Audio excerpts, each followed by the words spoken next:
Another application of separable differential equations that we're going to discuss is known as Newton's law of cooling.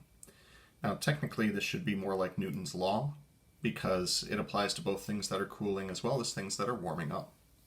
Newton's law states the following: the rate at which the temperature of an object changes is proportional to the difference between its current temperature and the temperature of its surroundings.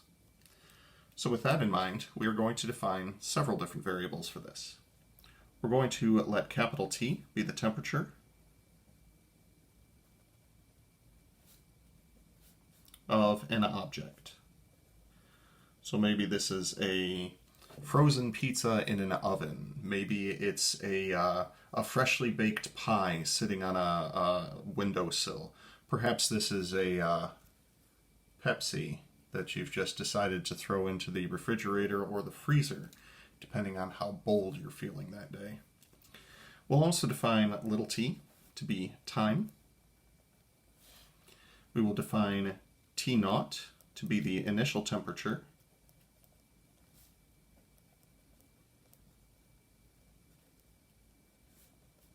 Of the object. And finally, we're going to define T with a subscript S to represent the temperature of the surroundings. Temperature of the surroundings.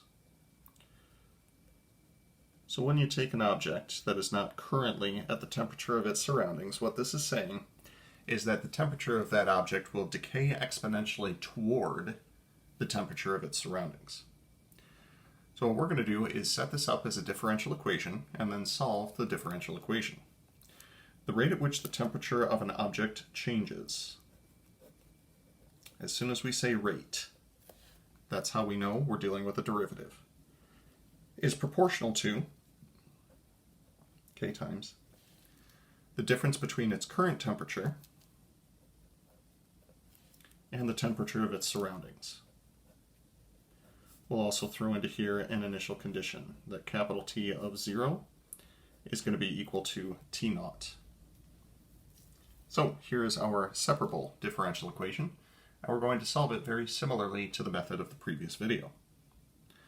So first thing that we'll do is separate the variables. We do so by multiplying both sides by dt and dividing both sides by capital T minus the temperature of the surroundings. In this form, we're ready to integrate, and so we do so. The first term down here will become the natural log of the absolute value of T minus the temperature of the surroundings.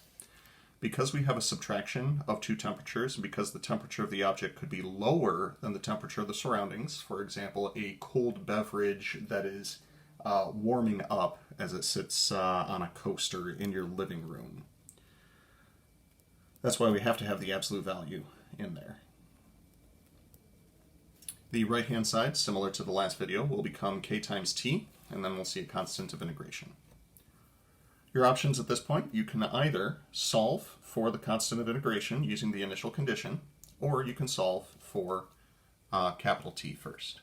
I would like to solve for capital T first.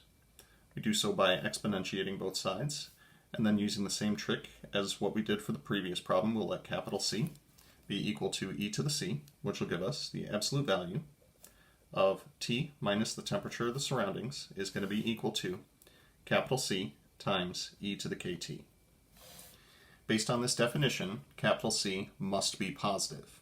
However, to remove the absolute value bars, we would normally put plus or minus over here. If C can only be positive to begin with, removing the absolute value bar simply means that C can be any real number.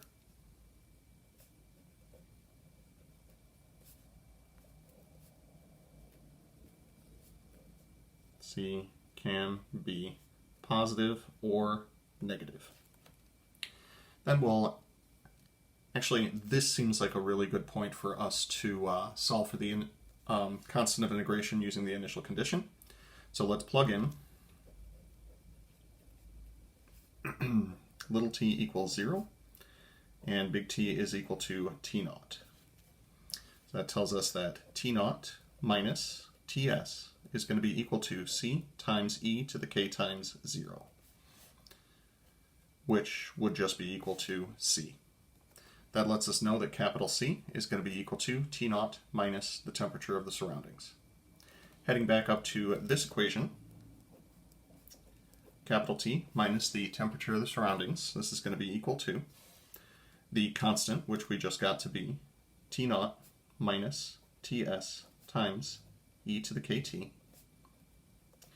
Finishing this one off to solve for big T, this is going to be the temperature of the object as a function of time is going to be equal to the temperature of the surroundings plus T0 minus Ts times e raised to the kt power.